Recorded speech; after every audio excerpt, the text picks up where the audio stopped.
제가 TCF라는 그 Teachers Christian Fellowship이라고 하는 그 한국 기독교 사회를 1980년대 아주 초창기에 이렇게 간사로 섬기게 됐어요. 제가 이제 교육학을 전공을 하는데 크리스찬으로서 뭔가 도울 일이 없을까 하다가 이제 공교육에 있는 이제 기독교사들의 모임이 주로 그 IVF 출신들 중심으로 이제 모였는데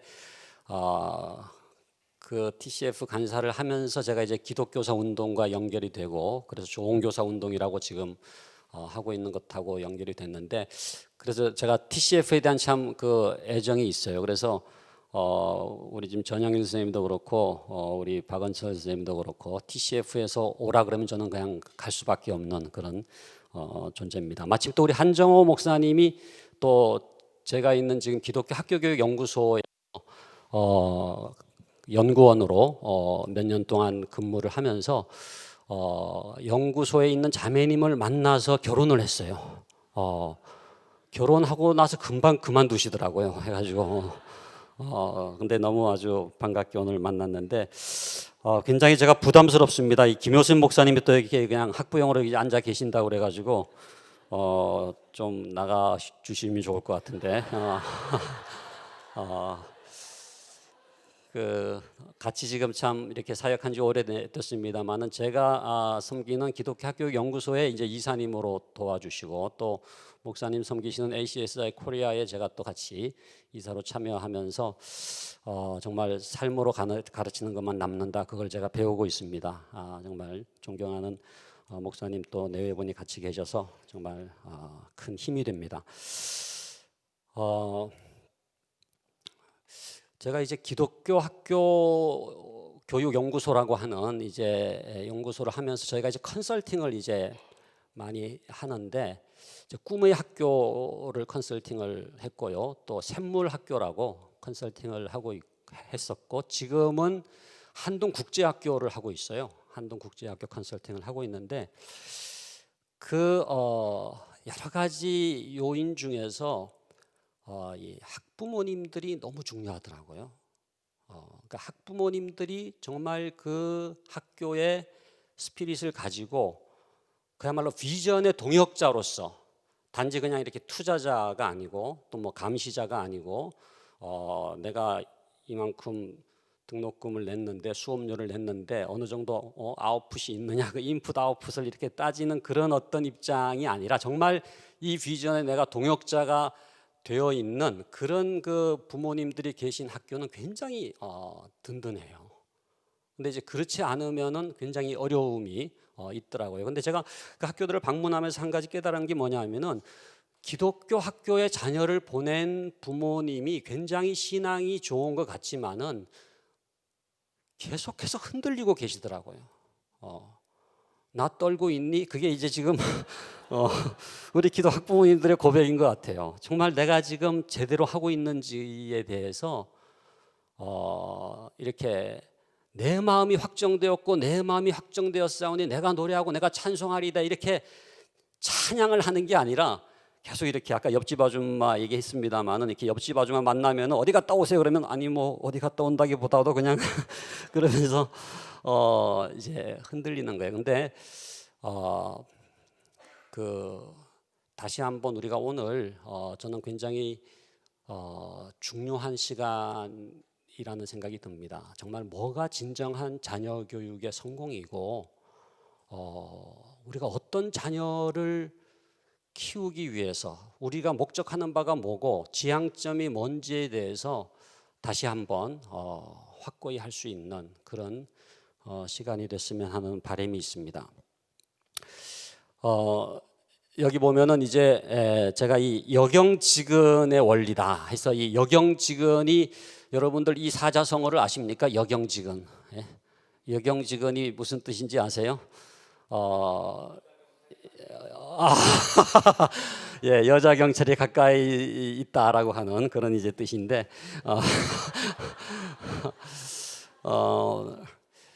이 여호와를 경외하는 것이 이 지식의 근본이다라고 하는 이 잠언 1장 7절 말씀을 줄인 말이거든요. 그래서 이제 여경직은 근데 이 너무나 중요한 이 자녀 교육의 원리이기 때문에 제가 이걸 여경직은의 원리, 그래서 여기 지금 왼쪽에 제가 쓴 책이 이렇게 나와 있습니다만, 저 책의 그 챕터 1의 제목을 아예 여경직은의 원리 이렇게 정했습니다만은, 성경에 나오는 이 자녀 교육과 관련된 말씀을 쭉 이렇게 뽑아가지고 한 귀절로 이렇게 압축을 한다고 하면은 저는 그 잠언 1장 7절 말씀이 아니겠는가 그렇게 생각을 해요. 그러니까 여호와를 경외하는 것이 지식의 근본이다라고 하는 것이 이 성경을 꿰뚫고 있는 하나님의 교육 원리입니다. 하나님의 교육 원리예요. 성경의 인물들의 공통점도 딴 게 아닙니다. 여호와를 경외하는 것이 지식의 근본인 것을 입증하고 있는 거거든요.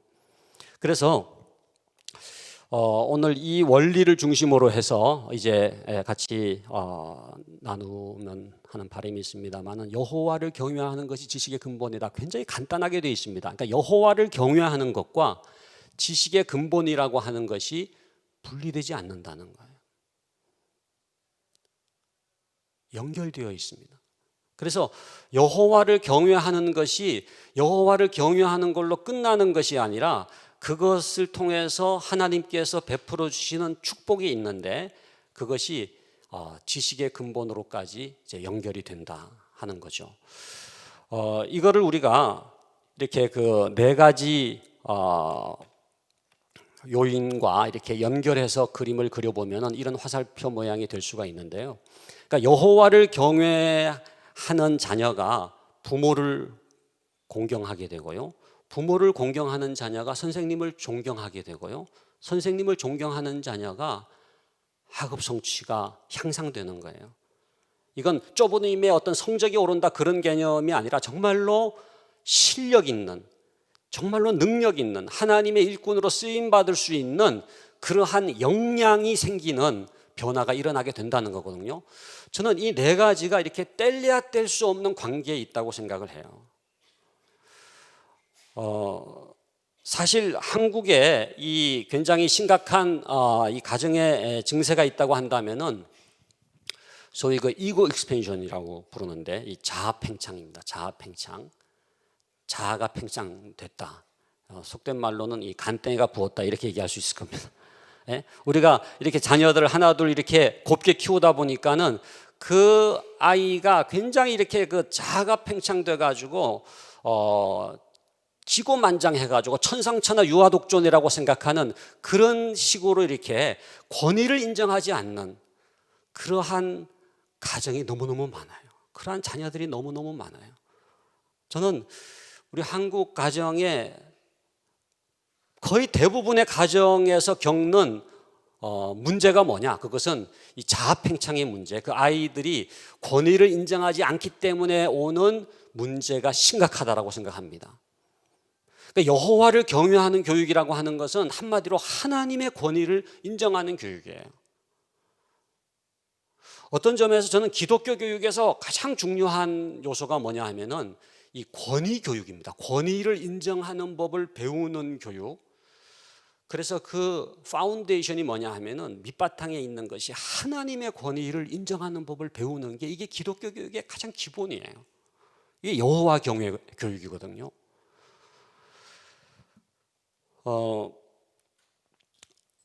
저는 성경에서 이 여호와 경외 교육에서 가장 성공적인 인물을 한 명 꼽으라고 한다면은 아브라함을 꼽고 싶어요. 아브라함이 100세에 낳은 아들이 이삭이지 않습니까? 그 이삭을 어떻게 했습니까? 모리아산에서 제물로 바치잖아요. 그때 이삭이 뭐를 배웁니까? 여호와 경외를 배우는 거예요. 자식을 제물로 바치기까지 여호와께 순종하는 그 아버지 아브라함을 통해서 뭐가 여호와 경외인지를 처절하게 배웠던 장소가 모리아산이었습니다. 그러니까 모리아산은 일종의 기독교 교육의 장이었어요. 거기에서 정말로 중요한 기독교 교육이 일어났는데, 그것은 여호와 경외를 배우게 됐다는 거거든요. 하나님의 사자가 이 아브라함에게 나타나서 칭찬하신 내용이 창세기 22장 12절에 기록되어 있는데요. 성경 말씀을 같이 한번 읽어보겠습니다. 내가 내 아들 내 독자까지도 내게 아끼지 아니하였으니 내가 이제야 네가 하나님을 경외하는 줄을 아노라. 하나님은요, 자녀를 맡기시고 그 부모에게 테스트하기를 원하시는 게 있습니다. 딴 거를 테스트하는 게 아니고 정말로 여호와를 경외하는지를 테스트하기를 원하세요.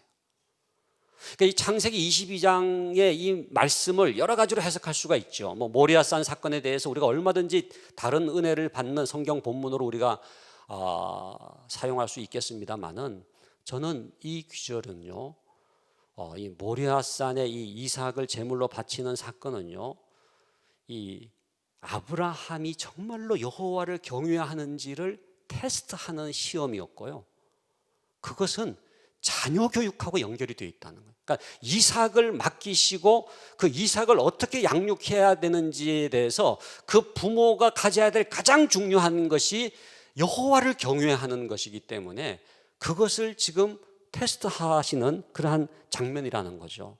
우리가 리트머스 종이를 가지고 산성과 알칼리성을 구분하지 않습니까? 근데 겉으로는 산성인지 알칼리성인지 모르지 않습니까? 겉으로는 정말로 그 사람이 여호와를 경외하는지 안 하는지, 정말로 자녀를 제대로 믿음으로 양육할 만한 부모인지 아닌지가 구분이 안 되는데, 하나님께서 여호와를 경외하는지를 테스트하는 그러한 시험을 이 아브라함은 이제 통과가 된 거죠. 패스가 된 거죠. 가장 실패된 사례가 있다면은 이제 구약에 나오는 엘리 제사장입니다. 그죠? 엘리. 엘리에게는 두 아들이 있었는데 홈리와 비느하스지 않습니까? 여러분, 이 홈리와 비느하스에 대해서 한번 여러분들이 좀 깊이 분석을 해볼 필요가 있어요. 묵상해 볼 필요가 있어요. 홈리와 비느하스의 문제가 뭔가? IQ의 문제인가? 예? 아니면 무슨 뭐 특목고를 다니지 못한 게 문제인가? 예? 학교의 문제인가? 그게 아닙니다. 홈리와 비느하스의 결정적인 문제는 여호와의 제사를 멸시했다는 거예요. 여호와를 경외하지 않았어요. 그러니까 엘리가 훌륭한 제사장이었지만은 엘리에게 실패된 게 있었는데 자녀 교육에 실패하지 않습니까? 여러분,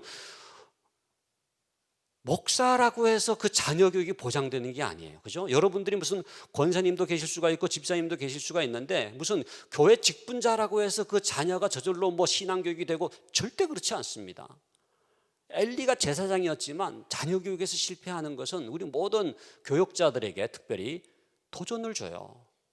두렵고 떨림으로 자녀를 양육하지 않을 수 없는 너무나 중요한 참으로 사례를 우리들에게 보여주고 계시지 않습니까?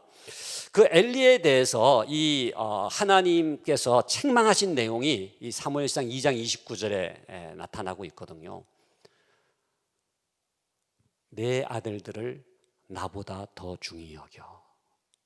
이게 하나님의 사자가 나타나서 이 엘리를 책망하신 내용의 핵심이에요. 내 아들들을 나보다 더 중히 여겨. 이 엘리가 홈리와 비느하스를 사랑했잖아요. 그런데 누구보다 더 사랑했다고요? 하나님보다 더 사랑한 거예요. 하나님보다 더 중히 여긴 거예요. 저는 이 말씀이요, 이 사무엘상 2장 29절 말씀은 엘리에게 주신 말씀일 뿐만 아니라 오늘 우리 한국 교회의 부모들에게 주시는 말씀이라고 생각이 돼요. 저와 여러분들 각자에게 주시는 말씀인데, 내 아들들을 나보다 더 중히 여겨. 예? 우리의 자녀를 우리가 사랑하지 않기 때문에 문제가 생기는 게 아니에요. 여러분, 자녀 교육의 실패는요, 자식을 사랑하지 않기 때문에 일어날 수도 있지만 그것보다 훨씬 더 많은 경우에 자식을 너무 사랑하기 때문에 일어납니다. 과도한 사랑이 자녀 교육을 망가뜨리는 거예요. 이게 엘리가 대표적인 인물입니다. 그러니까 엘리가 홈리와 비느하스를 끔찍히 사랑했는데, 자식을 사랑하지 않는 부모가 어디 있으며 자식을 사랑하는 것을 누가 나쁘다고 얘기할 수가 있겠어요. 그러나 하나님보다 더 중히 여겼어요. 무슨 얘기입니까? 하나님의 법도대로 양육을 못한 거예요. 하나님의 말씀대로 양육을 못한 거예요. 그냥 오냐 그 아이가 사랑스럽고 귀중하기 때문에 그냥 그 아이 말대로 따라가게 되는 거죠. 방자히 행하게 되는 겁니다. 여러분, 우리 한국에 가장 뜨거운 에너지가 있다고 한다면, 핵 연료보다도 뜨거운 에너지가 있다고 한다면 그게 뭡니까? 부모 교육열이에요. 자녀 교육열이에요. 뭐 여기도 제가 보니까 굉장히 뜨거운 동네인 것 같아요. 제가 오래간만에 오니까는 이 동네가 범상치 않더라고요. 이 동네가 이제 대치동을 끊고 이제 사교육의 1번지로 올라설 가능성이 있겠다, 이런 생각이 들더라고요. 근데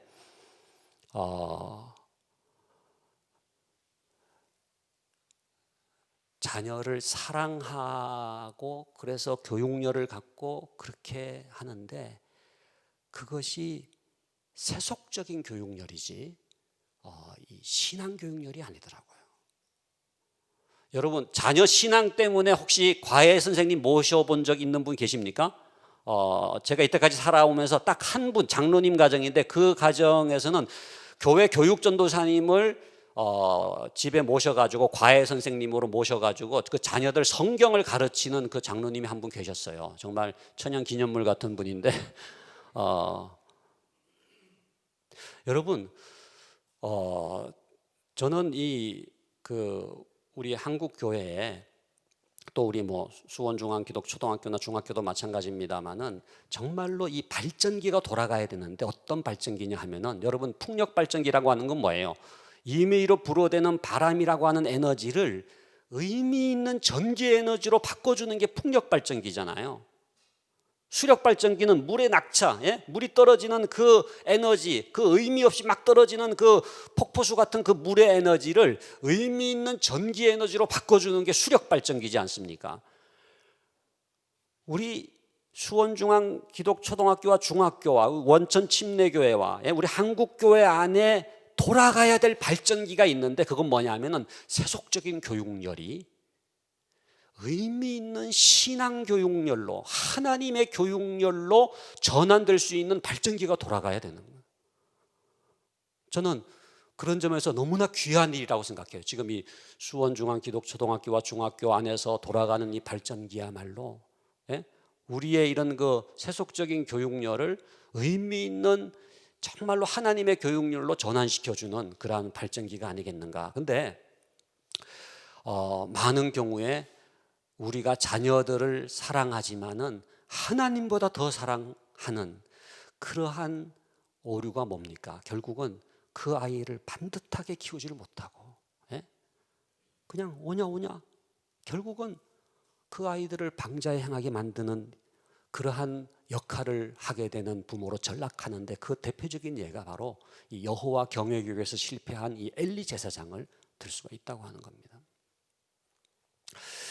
여호와를 경외하는 것이 왜 지식의 근본이냐? 이거를 그냥 믿고 이것대로 실천하면 되는데, 우리처럼 이렇게 교육학을 한 사람들은 이제 변증을 해야 되잖아. 이걸 설명을 하고 논증을 해야 되는데, 저는 얼마든지 논증할 수 있다고 생각해요. 저는 이제 대학에서 교육학을 했고요. 그다음에 대학원에서도 교육사회학이라고 이제 교육학 중에 한 분야입니다만 그거를 하고, 그다음에 제가 한국교육개발이라고 혹시 아시는 분들 계신지 모르겠어요. KD라고 KDI라고 거기 이제 연구원으로 있었고, 한국행동과학연구소라고 거기서도 이제 연구원으로 있었고, 그다음에 이제 일반 대학에서 교육학을 가르쳤더랬습니다. 그러다가 이제 나중에 신학을 하고 이제 기독교 교육학을 하고 지금은 이제 신학교의 기독교 교육학 교수로 있습니다만은, 저는 일반 교육학자들하고도 얼마든지 이거는 얘기할 수 있다고 생각해요. 정말 여호와를 경외하는 것이 지식의 근본이라고 하는 것이 얼마나 교육학 중에서도 교육학 원리인지에 대해서 설명할 수 있다고 생각해요. 그러니까 그들이 하나님이라는 용어를 싫어한다면 절대자라고 우리가 이거를 치환해서라도 논증할 수 있다고 생각해요. 정말 살아계신 어떤 신을 믿는다고 하는 것이 얼마나 중요한지, 안 믿는 사람에게도 저는 그러한 논증을 할 수 있다고 생각해요.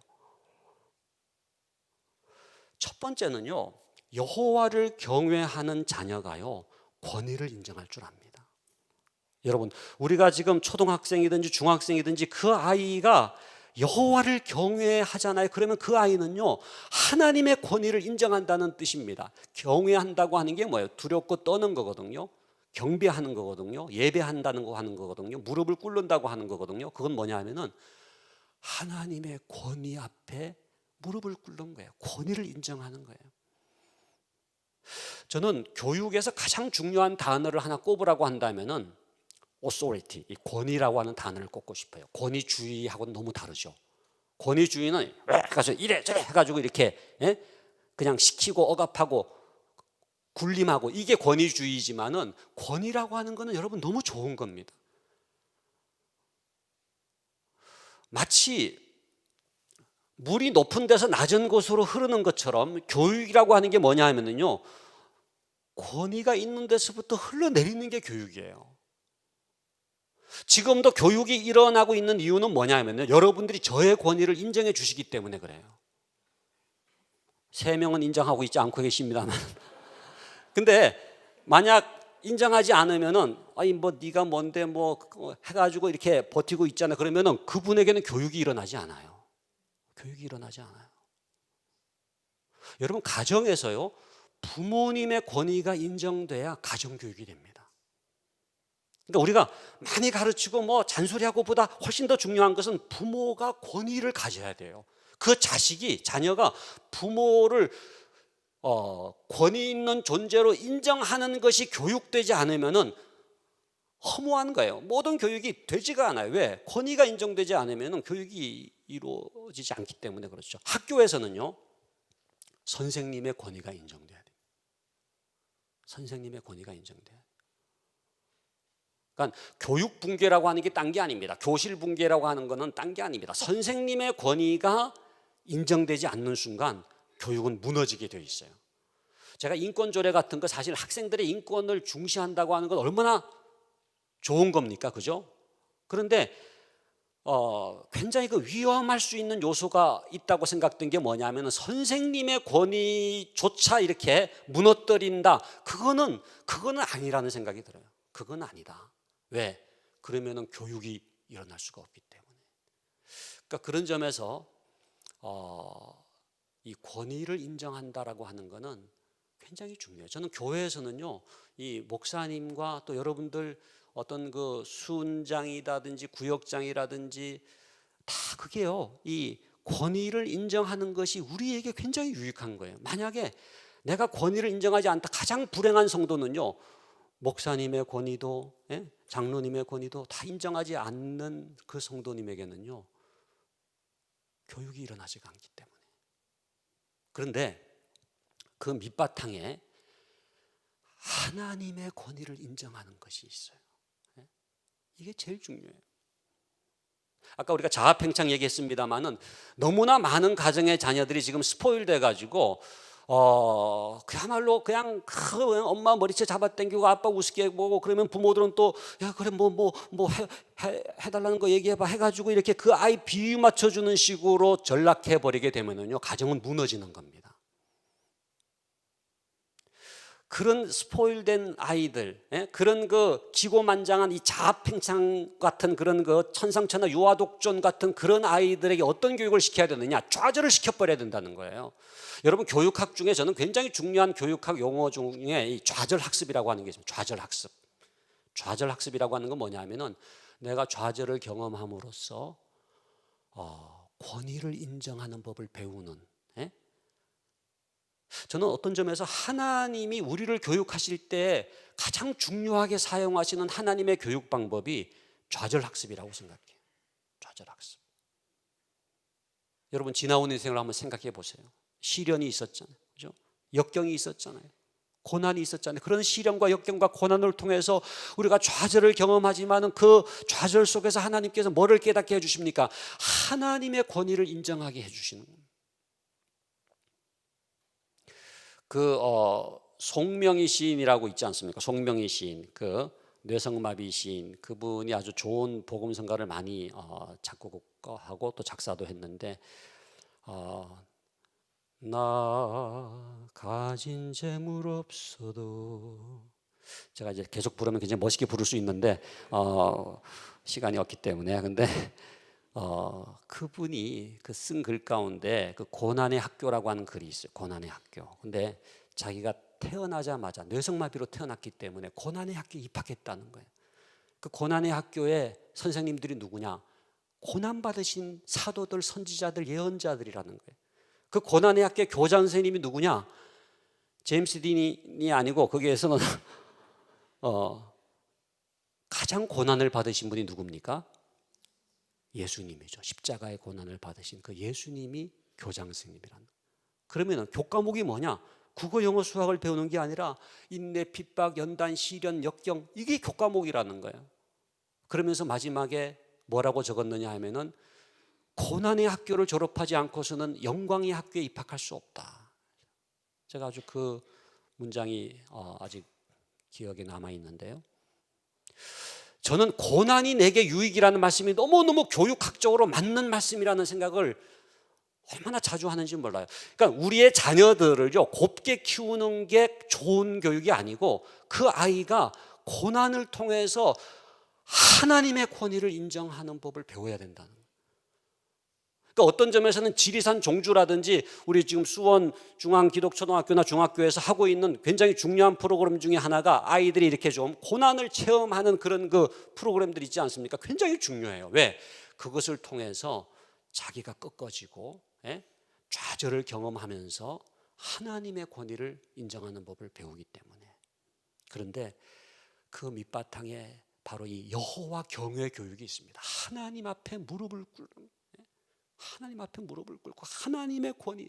여러분, 하나님의 권위를 철저하게 인정하는 아이는요 무서울 게 없습니다. 하나님 외에는 어느 누구도 두려워하지 않을 수 있는 용기가 생기는 거예요. 그것처럼 저는 중요한 교육은 없다고 생각해요. 그러니까 어떤 것도 하나님 앞에 무릎 꿇는 친구들에게는 그게 무섭지가 않은 거예요. 그러니까 하나님 앞에 무릎 꿇고 하나님을 두려워한다고 하는 것은 오히려 두려움을 배우는 게 아니라 진짜 용기를 배우는 거거든요. 어떤 것도 무섭지가 않아요. 그래서 이 여호와를 경외하는 것이 왜 지식의 근본이냐? 바로 권위를 배우기 때문에 그게 바로 지식의 근본으로 가는 첩경이 된다 하는 거죠. 두 번째는 여호와를 경외하는 자녀가 경청할 줄 압니다. 이 경청한다고 하는 게 뭐예요? 잘 듣는 거예요. 사무엘이 주여 말씀하옵소서 주의 종이 듣겠나이다 이렇게 경청하잖아요. 여러분, 우리 아이들이 많은 것을 지금 아는 것보다 더 중요한 게 뭐냐면요, 이렇게 듣는 태도가 형성되어 있는 거예요. 이스라엘의 교육이 왜 좋은 교육이냐? 여러분, 이스라엘 사람들이 인구가 많지 않지만 노벨상의 3분의 1 이상을 이스라엘 사람들, 유태인들이 받았다. 그런 내용을 많이 들었는데 이스라엘의 교육이 왜 좋은 교육이냐? 여러분, 이스라엘의 교육을 쉐마 교육이라고 해요. 그 쉐마라고 하는 히브리어가 무슨 뜻이에요? 들으라요, 들으라. 그러니까 이스라엘의 교육은요, 잘 듣는 교육이에요. 그러니까 말을 잘하는 것도 있지만 하브루타 같은 경우는 이렇게 말하고 듣고 이걸 이제 반복하지 않습니까? 그런데 말하는 것보다 더 중요한 게 잘 듣는 거예요. 그러니까 랍비를 딱 만나면은 딱 눈을 마주 대하면서 귀를 쫑긋 기울이면서 듣는 거예요. 어릴 때부터 하나님의 말씀을 청종하는 것이 왜 중요하냐? 주여 말씀하옵소서, 이 들을 줄 아는 귀가 열리고 청종하는, 경청하는 태도가 형성되기 때문에 너무너무 중요합니다. 세 번째는요, 여호와를 경외하는 것이 왜 지식의 근본이냐? 여호와를 경외하는 자녀에게 하나님의 성품이 형성됩니다. 여호와를 경외하잖아요. 그러면은 코람데오, 하나님 존전 앞에서 아무도 없는데도 불구하고, 누가 시키지 않고 잔소리를 하지 않는데도 불구하고 성실할 수 있는 것은 하나님의 존전 앞에 있기 때문에 그래요.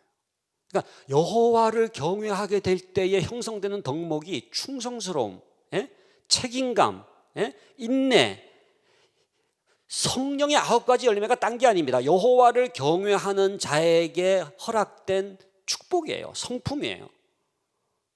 그러니까 지금 당장 무슨 점수가 몇 점 높은 것보다 훨씬 더 중요한 것은 그 아이가 성실한가 하는, 책임감이 있는가, 매사에 충성스러움이 있는가, 그것이 점수 몇 점보다도 훨씬 더 중요하다는 거예요. 우리가 버지니아 총기 난사 사건 지금 오래돼서 지금 뭐 기억을 못하고 있는 분들도 계시겠지만 너무 끔찍한 사건이기 때문에 기억하잖아요. 그때 그 조군의 엄마가 한 말이 있어요. 뭐라고 얘기했느냐, 우리 아이가 버지니아 공과대학에 들어갔으니까 됐다라고 생각했다는 거예요. 여러분, 그 버지니아 공과대학이 좋은 대학입니다. 제가 미국에서 유학할 때 버지니아주에서 5년 동안 살았기 때문에 VTEC이라고 부르거든요. 공과대학만 좋은 게 아니라 인문사회도 괜찮아요. 우리나라로 말하자면 연고대 같은 학교입니다. 괜찮잖아요. 그러니까 아이고 됐다, 우리 조군이, 우리 애가 이제 VTEC에 들어갔으니까 한시름 놨다라고 생각했다는 건데 된 게 아닙니다. 어떤 성품을 가졌느냐가 너무, 어떤 가치관을 가졌느냐가 너무너무 중요해요. 여러분, 이 자녀 교육은요, 어느 학교에 들어갔느냐의 문제가 아닙니다. 저는 이 한국 부모들의 근본적인 지금 뭔가 오해가 뭐냐 하면은요, 어디에 들어가느냐를 자녀 교육의 성공의 잣대로 자꾸 생각한다는 거예요. 물론 저는 뭐 소위 그 명문대도 가기를 원하고 아이비리그 가기를 원해요. 그런 뭐 하버드도 가고 뭐 다 좋지 않습니까? 그런데 진짜 자녀 교육의 성공에 대한 여러분 분명한 관점을 정립해야 돼요. 그것은요, 좀 더 길게 봐야 돼요. 정말 생애를 두고 하나님의 일꾼으로 쓰임 받느냐, 하나님께서 이 아이를 이 땅에 보내실 때 그 품으셨던 그 하나님의 뜻을 이루어 드리는 삶을 사느냐.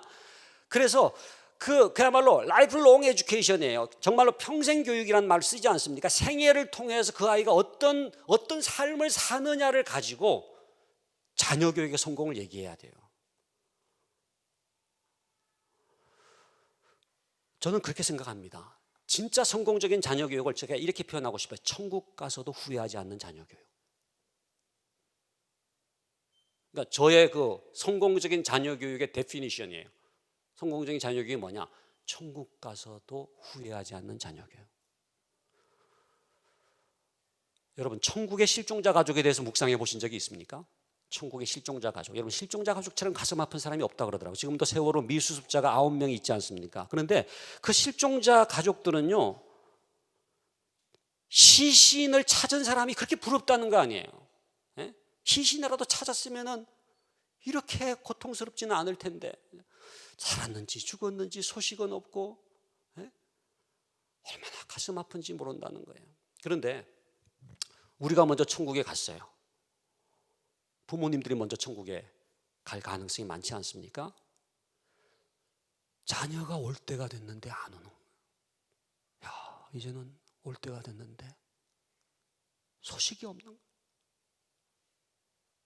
자기는 자녀 교육을 위해서 신경을 쓰고, 그래서 뭐 과외도 시키고 학원도 보내고 뭐 이런저런 온갖 정성을 기울였다고 생각했는데, 그러나 천국에서 후회할 수밖에 없는 자녀 교육이라고 한다면 그거는 실패된 자녀 교육이라는 거죠. 우리나라 사람들이 참 조급한데 이 교육 문제에 대해서도 얼마나 조급한지 몰라요. 우리 한국 사람들이 외국 가면 외국 사람들이 아는 한국말이 있잖아요. 뭐랍니까? 빨리 알아요. 그래서 제가 그 이집트에 그 성지순례를 내려갔더니 그 피라미드 근처에서 구걸하는 소년이 저를 딱 보고 $1 빨리, 제가 놀래가지고 $1 주고 말았어요. 얼마나 유창하게 빨리 그런지 몰라요. 얼마 전에는 그 여전도 회원들하고 같이 갔는데, 똑같은 동네에 갔는데 뭐 그 아이는 아니겠습니다만 다른 아이가 딱 뭐라 그러냐면, 권사님 $1 빨리. 아, 권사가 돈이 있다고 하는 걸 어떻게 알아가지고 권사님 $1 빨리 그러더라고요. 근데 우리나라처럼 이렇게 그 조기자가 많이 들어간 교육 용어가 많은 나라가 없나? 조기교육, 조기영어, 조기유치원, 조기유학, 무슨 조기를 그렇게 좋아하는지 몰라요. 예? 여러분, 태교 논술이 뭔지 아시죠? 태교 논술. 예? 태교 논술. 예? 태중의 아이가 특목고 들어가기 위해서 산모가 받는 논술 과외인데, 이게 임산부가 이렇게 논술 과외 받는 겁니다. 대치동에 있어요. 30만 원인데 자리가 없다 그러더라고요. 그 얼마 전에 그 산후조리원에서 나온 자매님을 만났는데, 요즘에 그 산후조리원에 그렇게 메르스 이후에 잘 들어오게 못하게 되는데도 불구하고 이 학습지 광고하는 분들이 가끔 와가지고 지금부터 시작 안 하면 늦는다는 거예요. 지금 방금 몸 풀었는데 지금부터 입시 준비 시켜야 된다는 거예요. 정말 근데 여러분 조급한 것은 불신앙입니다. 그건 뭐 자녀 교육 문제만은 아니에요. 모든 일에 있어서 조급하다고 하는 거는요, 내가 주인이라고 하는 것을 반증하는 거예요.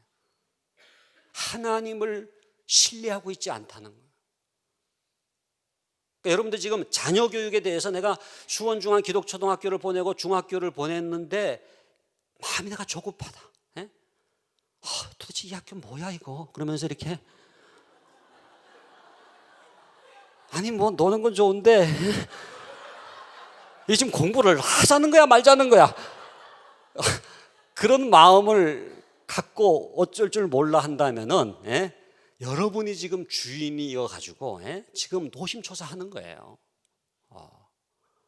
정말 하나님의 자녀인데 여러분, 여러분보다 여러분의 자녀를 더 사랑하시는 분이 누구예요? 하나님이세요. 여러분보다 여러분의 자녀를 더 잘 아시는 분이 누구예요? 하나님이세요. 여러분보다 여러분들의 자녀가 더 잘 되기를 원하시는 분이 누구예요? 하나님이세요. 그러면은요, 정답은 분명해. 그건 뭐냐 하면은 우리의 자녀들을 하나님께 올려드리는 것 이상의 자녀 교육이 없어요. 그러니까 사실 오늘 이것에 대해서는 긴 말씀을 못 드리는데, 그러니까 왜 기도가 기독교 교육 중에서 가장 중요하냐? 기도하는 시간, 하나님이 교육하시는 시간이기 때문에 그래요. 김효선 목사님, 지금도 하잣몸 시간 있습니까? 네. 제가 아주 무슨 뭐 오랜 세월이 흘렀습니다만 처음 수원중앙 기독초등학교 방문했을 때 우리 김효선 목사님이 하잣몸 시간에 대해서 하던 일들을 잠시 멈추고 기도하는 시간이 있다는 거예요. 정말 이게 진짜 교육이다. 이 기도가 왜 중요하냐 하면은요, 다른 모든 교육은 사람이 하는 거예요. 그러나 기도하는 시간, 하나님이 교육하시는 시간이기 때문에. 그러니까 정말로 하나님의 살아계심을 믿는다면은요, 기도 이상의 자녀 교육이 없어요. 아무리 우리가 무슨 뭐 명강의를 하고 뭐 쪽지기 강의를 하고 온갖 교육을 시킨다고 하더라도 기도 이상의 교육은 없어요. 왜? 기도하는 시간, 하나님이 교육하시는 시간이기 때문에 그래요. 그러니까 하나님이 변화시켜요. 하나님이 창조주 하나님이시지 않습니까? 시계가 고장났다. 그 시계를 가장 잘 고칠 수 있는 사람은 그 시계를 만든 분이죠. 우리 자녀들을 조성하시고 형성하신 그 하나님이야말로 가장 놀라운 교육자가 되신다고 하는 것을 믿고 그 하나님께 자녀를 올려드리는 게 기도지 않습니까? 그런 점에서 조급해하지 마시고 기도하는 게 너무나 중요하고요. 소유권을 가졌다고 생각하지 마시고 이 자녀가 하나님의 것이기 때문에 하나님이 이 자녀에 대해서 더 애정을 갖고 애통해 하시고 더 이 자녀에 대한 책임감을 갖고 계신다고 하는 것을 인정한다면은 우리는 좀 이렇게 청지기로서 이 아이를 우리도 물론 두렵고 떨림으로 이 일을 감당해야 되지만은 기본적인 신뢰를 하나님께 두고 행하는 것과 내가 노심초사 조바심을 갖고 조급해하는 것은 너무나 다르다는 거죠. 제가 이 부모 세미나를 한번 했을 때 한 권사님이 저를 찾아와 가지고 하시는 말씀이 자기 평생에 가장 뼈아픈 실수가 있다는 거예요. 그게 뭡니까 그랬더니 자기 딸아이한테 너 대학 들어간 다음에 교회 나가면 안 되겠니? 라고 말했던 것이 자기 생에 지울 수 없는 실수였다는 거예요.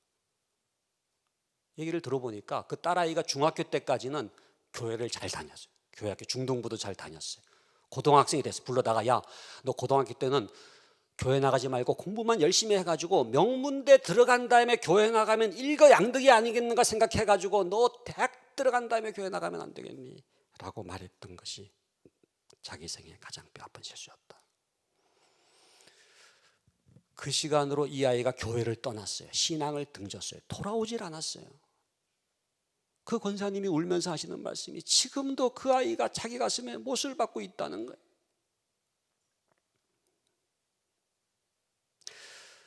그 권사님은요, 그 아이가 어느 대학 들어가는 게 자녀교육의 성공일 줄 알았다는, 제가 여쭤보니까 소위 명문대 들어갔더라고요. 그런데 그게 아니라고 하는 것을 뒤늦게 깨달은 거예요. 신앙 잃어버렸죠. 인격도 파탄이 됐죠. 대인관계도 엉망이죠. 그러니까 지금도 그 아이가 자기 가슴에 못을 박고 있다는 거예요. 한 번은 제가 부모 세미나를 하는데 맨 앞에 여기 앉으신데 중학교 1학년 딸이 있고 중학교 3학년 딸 둘이 있는데 그 중3 딸아이에 대해서 이제 얘기를 하면서 하는 얘기가 그 아침마다 큐티를 1시간씩이나 그분 표현에 하면은 1시간씩이나 하고 자빠져 있더라 그러더라고요. 그러면서 저한테 아주 야무지게 얘기하더라고요. 그 중등부 전도사님 너무 미워 죽겠다는 얘기를 하더라고요. 어떻게 그 애한테 큐티를 어떻게 이렇게 구워 삶아가지고 큐티를 그렇게 가르쳐가지고 주고 걔가 그 아침 시간에 1시간씩이나 큐티를 하고 자빠져 있더라. 그러면서 자기가 그 딸아이한테 그랬다. 야, 너 그 시간엔 좀 수학 공부 좀 하고 큐티는 좀 점심 먹고 졸릴 때 하면 안 되냐 그렇게 얘기를 했다는 거예요. 자, 그래서 그분에게 아까 그 권사님 얘기를 해주면서 어머님 그 아이가 큐티를 하는 것에 대해서 감사하게 될 날이 올 거라고 그랬어요. 물론 뭐 공부도 안 하고 무슨 뭐 큐티 이렇게 그러면 뭐 신학교 가면 되잖아요. 해가지고 원천 침례교 후임하면 되니까. 근데 정말로 우리가 너무 조급하기 때문에 지금 이렇게 우리의 생각 자체가요 지금 하나님이 자녀를 보시는 것과 이게 많이 좀 이렇게 거리가 있는 거예요. 그래서 여호와를 경외하는 것이 정말로 중요하고 지금 여러분들 중에는 그런 분들 안 계시겠지만은 지금 많은 경우에요 고3이 되면 아예 교회 안 나옵니다. 저희가 지금 김효선 목사님하고 같이 저희가 하는 게 쉼이 있는 교육, 여러분들도 아마 교회적으로도 원천 침례교도 그 캠페인을 했을 텐데 주일에는 쉬자. 굉장히 중요한 게 뭐냐면 주일에는 학원 가지 말고 예배 드리고 정말 진정한 안식을 누리자라고 하는 이제 캠페인인데 조사를 해보니까요 주일날도 학원 가는 아이들이 너무 많은 거예요. 그런데 정말로 여호와를 경외하는 자녀가 된다고 하는 것은 정말로 하나님 이건 우선순위의 문제입니다. 우선순위의 문제예요. 주일날 아침에도 학원을 보내는 엄마들은 야 중간고사 기간이니까 기말고사 기간이니까 오늘 하루만큼만이라도 너 교회 나가지 말고 학원 가서 공부 좀 해가지고 시험을 보면 좋겠다 이렇게 얘기할지 모르지만 제가 그 아이를 상담해 본 적이 있거든요. 그 아이는 뭐를 배웠는지 아세요? 신앙은 여차하면 제껴도 된다라고 하는 걸 배웠다는 거예요. 신앙보다 더 중요한 게 있구나. 예배보다 더 중요하고 하나님보다 더 중요한 게 있구나. 그러니까 그 부모는 중간고사 기간 꼭 기말고사 기간만 어떻게 그렇게 익스큐즈 할 수 있는 거를 지금 제안을 했을지 몰라도 그 아이는요 우선순위가 뒤바뀌어 버린 거예요. 우선순위를 배운 거예요. 그건 뭐냐 하면은 신앙, 하나님 제일주의가 무너지는 겁니다.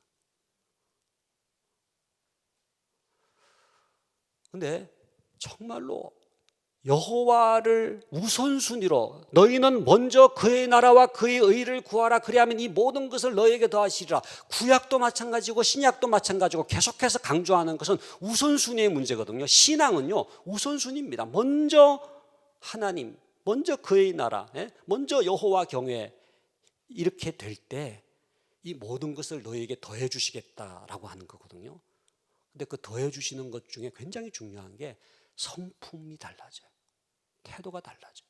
그러면은요 학업이라고 하는 것은 그 열매와 같아요.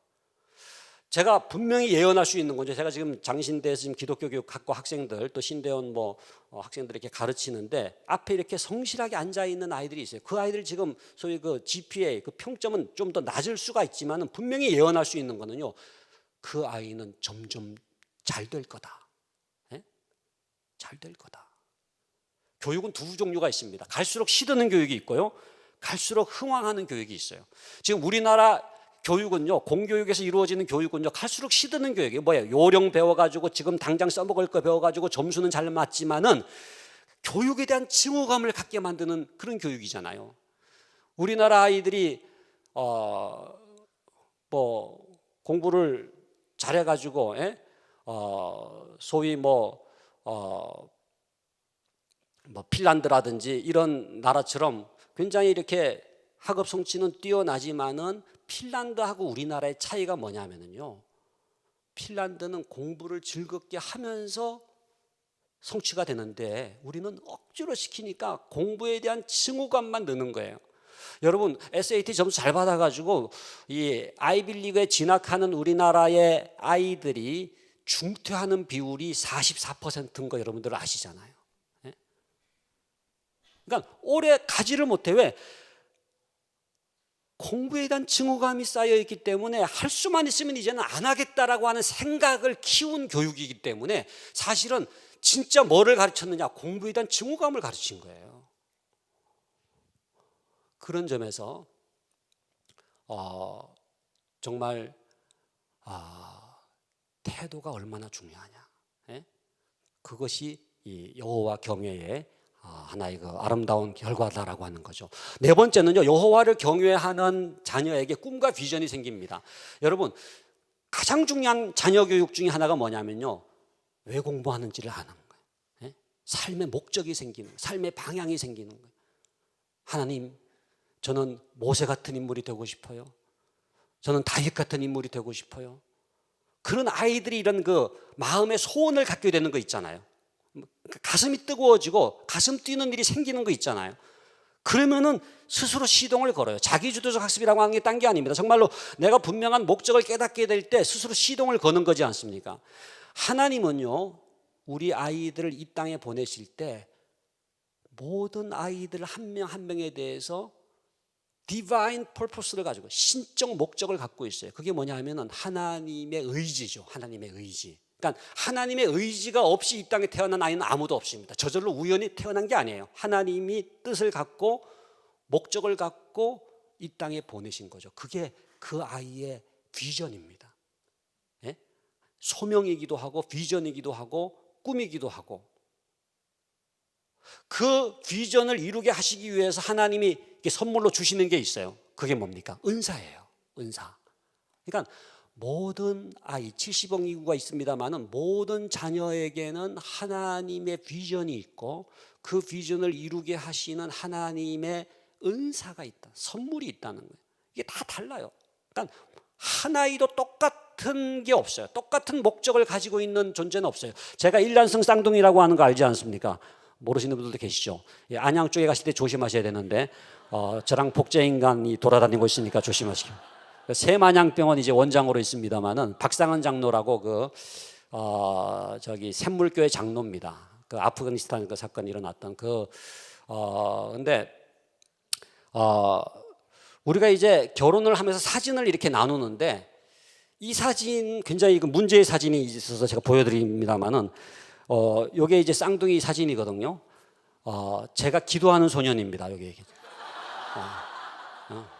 저게 너무 예쁘지 않아요? 저는 이 사진만 볼 때마다 야, 정말 나에게도 저런 시절이 있었구나. 요게 입은 옷이 요게 이제 외출복인데 난닝구라고 요게 이제 요거 입고 지금 이제 학교 다니고 그런 거거든요. 이미 3학년 때인지 모르겠는데 저희 지금 아버님 그 교회 지금 이게 마룻바닥에서 제가 이제 기도를 하는데 옆에 이제 눈을 뜨고 박상은 장로가 쳐다보고 있는데 자꾸 자기가 기도하는 소년이라는 거예요. 그러면서 이 사진은 자기가 가져가야 된다. 자기가 기도하고 있는 소년이기 때문에 그래서 전 눈 뜬 적이 없거든요. 그래서 아니다. 내가 기도했고 네가 눈 뜬 거 아니냐 그랬더니 아니래요. 이게 판단이 안 되는 거예요. 막 이렇게 실랑이만 벌어지고. 그런데 저희 아버님 교회에 정전도사님이라고 그분이 이렇게 지나가다가 이 사진을 딱 봤어요. 그러더니 손깍지를 껴. 여러분들 손깍지를 껴보세요. 손깍지를 껴보라고 그러더니 저는 오른손이 올라가거든요. 오른손 올라가면 손 들어보세요. 오른손 올라가면. 이분들은 저랑 같은 종족입니다. 근데 왼손이 올라가는 분도 계세요. 왼손 올라가는 분 손 들어보세요. 이분들은 저쪽 편이에요. 이게 다르더라고요. 여기 사진 자세히 보면은요, 이 기도하는 소녀는 오른손이 올라가 있고요, 이 눈 뜨고 이렇게 막 그냥 가룟유다처럼 쳐다보는 저 아이는 이 왼손이 올라가 있어요. 그러더니 손깍지를 껴보라 그러니까는 제가 오른손이 올라가고, 그래서 제가 기도하는 소녀는 게 입증이 됐다는 거 아닙니까? 그때 감사한금을 냈었어야 되는데. 제가 최근에도 지난번 추석 때 와서 한번 손깍지 껴버려. 아직도 거기는 왼손이 올라가요. 왼손이. 저는 왼손 올라가려면 어색해서 되지도 않아요. 예? 제가 뭘 깨달았느냐 하면은 일란성 쌍둥이인데도요, 일란성 쌍둥이도 이게 똑같은 게 아니구나. 예? 손깍지가 다르고 예? 은사가 달라요. 예? 그리고 하나님의 신적 목적이 달라요. 하나님이 이 땅에 보내실 때 그 뜻이, 독특한 뜻이 있는 거예요. 그러니까 쌍둥이라도 그 뜻이 같은 게 아니에요. 제가 사춘기 때 무슨 고민을 했냐면, 일란성 쌍둥이가 같이 살 필요가 있느냐, 한 명 정도 죽어도 되는 거 아니냐. 그런데 살 필요가 있어요. 왜? 유니크하기 때문에, 독특하기 때문에. 70억 인구 가운데 그 아이는 그 아이밖에 없는 거예요. 예? 뭐 장애가 있을 수도 있고 여러 가지 모양은 다를 수 있는데, 여러분 기억하셔야 될 것은 내 자녀는 세상에 이 아이밖에 없다. 하나님의 목적이 독특하고 은사가 독특하고, 그렇기 때문에 그 아이는 너무너무 귀한 아이예요. 그러니까 그렇기 때문에 가장 기본적인 게 뭐냐면요, 자녀 교육은 절대 비교의 대상이 아니라는 거예요. 이게 기독교 교육의 그야말로 대전제입니다. 자녀 교육은 절대 경쟁하거나 비교의 대상이 아니다. 왜? 독특하기 때문에. 하나님께서 독특한 은사를 주셨고 독특한 비전을 주셨기 때문에. 그래서 뭐 하워드 가드너의 뭐 다중지능 이론도 뭐 마찬가지입니다만, 다 그 각자가 가지고 있는 재능이 있잖아요. 예? 은사가 있잖아요. 그것을 주목하고 그것에 불을 붙이는 부모가 현명한 부모예요. 점화자가 돼야 돼. 그러니까 은사에 불을 붙여야 되는데, 어떤 부모는 불을 끄는데 어떻게 끄냐, 꺼진 불도 다시 보자, 완전히 꺼버리는 부모가, 이런 지지리도 못난 것 이것도 못하냐 그러서 뭐 넌 누굴 닮았, 누군 닮기 자기를 닮았는데, 근데 그런 점에서요, 여러분 정말로 이렇게 그 모세의 어머니 요게벳의 자녀 교육의 특징이 뭐냐면 그 준수함을 보고요. 그 준수함을 보고 그 강점을 보는, 장점을 보는, 예? 가능성을 보는, 그 은사를 보는 거예요. 그러면은요, 왜 공부하는지를 알게 돼요. 내 삶의 목적이 생기니까, 예? 방향이 생기니까. 그러니까 진짜로 속도보다도 중요한 게 방향이라고 하는 게 너무너무 맞는 것 같아요. 예? 그러니까 한 해 뭐 빨리 가고 뭐 한 해 먼저 뭐 어느 대학 들어가고 그게 아니라, 정말로 이 아이에게 주신 그 하나님의 은사와 하나님의 소명대로 살아가는 삶이야말로 진짜 성공적인 삶이죠. 사도 바울의 그 여러분들 그 유명한 사도행전 20장 24절의 그 고백, 나의 달려갈 길 곧 주 예수께 받은 사명, 하나님 은혜의 복음 증거하는 일을 마치려 하면 나의 생명을 조금도 귀한 것으로 여기지 아니하노라라고 할 때, 그 마이웨이라고 하는 거, 나의 달려갈 길이라고 하는 거는요, 이게 바로 사도 바울의 그 자신의 사명을 깨닫는 거, 마이웨이를 깨닫는 거거든요. 그러니까 우리 모든 자녀들에게 마이웨이가 있다고 하는 걸 깨닫는 건 너무나 중요해요. 이건 부모들에게도 마찬가지입니다. 여러분들 자녀의 비전 교육과 소명 교육에서 굉장히 중요한 게 뭐냐면, 부모가 마이웨이를 걸어가는 부모가 자녀에게 마이웨이적 삶을 살게 할 수가 있어요. 그러니까 가장 안타까운 부분은 이거예요. 자녀들을 계속 쳐다보느라고 자기 길을 잃어버렸어. 야, 너네 이렇게 살아야 돼. 그러니까 여러분, 우리가 자녀를 사랑하고 케어하는 거 중요하지만은 여러분을 향한 하나님의 부르심이 있잖아요. 그것에 응답하는 것이 자녀 교육에 굉장히 중요한 영향을 끼친다니까요. 그러니까 그런 점에서 자녀 교육은 마주 보는 면도 있지만은, 앞서서 나의 길을 가는 그 부모의 뒷모습이 자녀에게 영향을 끼치는 거거든요. 그러니까 정말로 은사적 삶을 사는 아버지, 정말 비전적 삶을 사는 어머니를 통해서 그 아이는 비전과 은사에 대한 사모함을 갖게 되는 겁니다. 그리고 그것이 모티베이션, 동기 유발을 하게 돼 있어요. 여러분, 교육에서 제일 중요한 것은 이 모티베이션입니다. 동기 유발. 근데 가장 좋은 동기 유발은 내가 왜 공부하는지를 왜 사는지를, 내 삶의 목적이 뭔지를 깨닫게 될 때 동기유발이 되는 거예요. 그러면은 지식의 근본이 되는 거예요. 그래서 마지막으로 우리 다섯 번째는 여호와를 경유하는 자녀에게 통찰력이 생깁니다. 그러니까 우리가 여호와를 경유한다고 하는 것은 저 높은 상공에 올라가는 것과 같아요. 그러면 이렇게 내가 내려다 보이잖아요. 지금 아직 이렇게 완공이 다 되진 않았지만 지금 거의 이제 그 제2 롯데월드 거기 한번 올라가 보신 분 계십니까? 전에 한번 날씨가 좋을 때 거기 기자가 올라가 가지고 송도 앞바다가 보인다 해가지고 그 사진 찍은 거를 뉴스에서 본 적이 있는데, 거기 올라가면 날씨 좋으면은 이 인천 앞바다가 보이거든요. 제가 토론토에 가서 이렇게 안식년 지낼 때 거기 CN 타워라고 하는 높은 탑이 있잖아요. 553m인데 거기 올라가니까 제가 길을 헤맸는데 토론토 시내가 한눈에 보이더라고요. 야, 여기가 토론토 대학교구나. 길을 몰라서 헤맸는데 알겠더라고요. 날씨가 좋으면 나야가라 폭포가 보이거든요. 우리나라 어르신들이 제일 가고 싶어하는 관광지 넘버원이잖아요. 나이야 가라 그러면 나이가 이렇게 가기 때문에. 근데 진짜 그 선호도 1위더라고요. 나야가라 폭포가 노인들 관광지 넘버원이에요. 근데 예배를 드리고 우리 아이들이 여호와를 경유하잖아요. 그러면요, 요즘 우리가 그런 용어를 씁니다만은 메타인지라고 들어보셨죠? 메타인지. 교육에서 굉장히 중요한 게 메타인지입니다. 메타인지라고 하는 건 뭐냐면 공부만 막 열심히 하고 뭐 독서실에서 막 그게 아니라 좀 이렇게 떨어져야 돼요. 메타인지는 이렇게 책 속에 파묻혀 가지고 외우고 뭐 그게 아니라 상공에 올라가야 되거든요. 내가 왜 공부하지? 그 목적을 깨닫는 건 메타인지고요. 내가 도대체 내가 어디쯤 왔지? 내가 어떻게 공부해야 되지? 이게 전부 다 이게 메타인지적인 겁니다. 근데 여호와를 경유한다고 하는 건요, 진짜 메타인지 중에 메타인지예요. 그것은 내가 나그네 인생가가 보이는 거예요. 내 삶이 보이는 거예요.